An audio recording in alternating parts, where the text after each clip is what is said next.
Thank you, Madam Deputy Speaker. And I come to this report through the prism of my work on body image. Now, the Minister will be very pleased because I am not going to give my speech I delivered again yesterday, which he was kind enough to join on my private member's bill, about digitally altered body images that should carry a logo.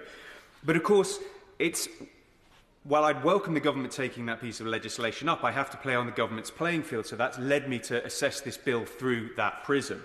And first of all, I think I should congratulate the government on what it's trying to achieve here. A world-leading, world-beating risk assessment across the internet is no small, mean feat to try and achieve. And I think one thing I haven't heard enough of mentioned is the role of Ofcom will play in this. Having met with them, they would need to have the tools, the ability to investigate and the ability to levy very heavy fines and punishments on these companies for breaching these rules, because they are going to be the key to holding this all together. But when it comes to body image, this falls in the side of legal but harmful. And it's Article 46, where it states, content within this subsection, if the provider of the service has reasonable grounds to believe that the nature of the content is such that there is material risk of the content having, or indirectly having, significant adverse physical or psychological impacts on an adult of ordinary sensibilities.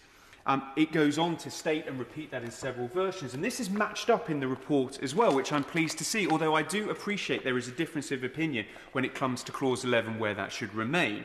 But both have picked up on the fact that knowingly false communicating is likely to cause significant or physical or psychological harm to a reasonable person should be called out.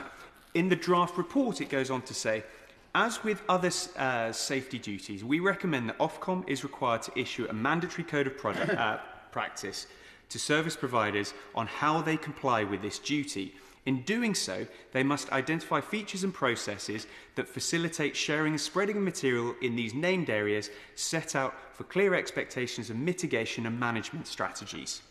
Now, on reading those in both the bill and indeed the report, I think there is one gap that's missed. There is no problem with seeing one doctored image.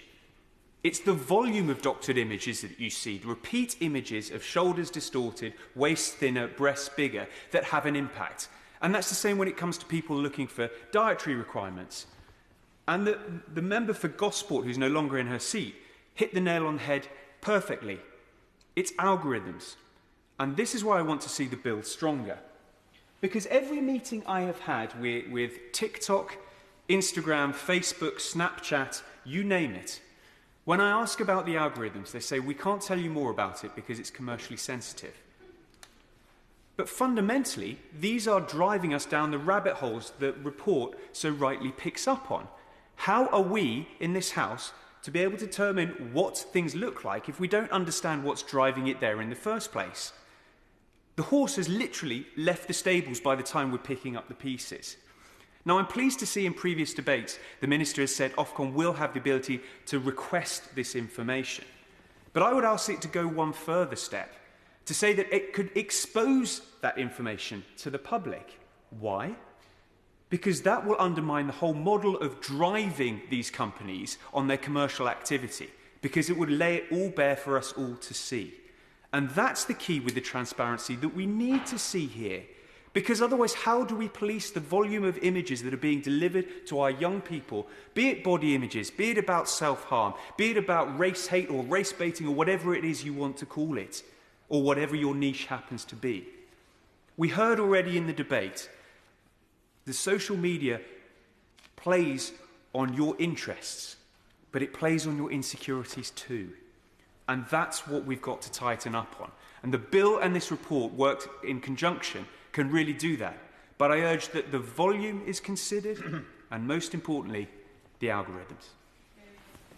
Colin Ray.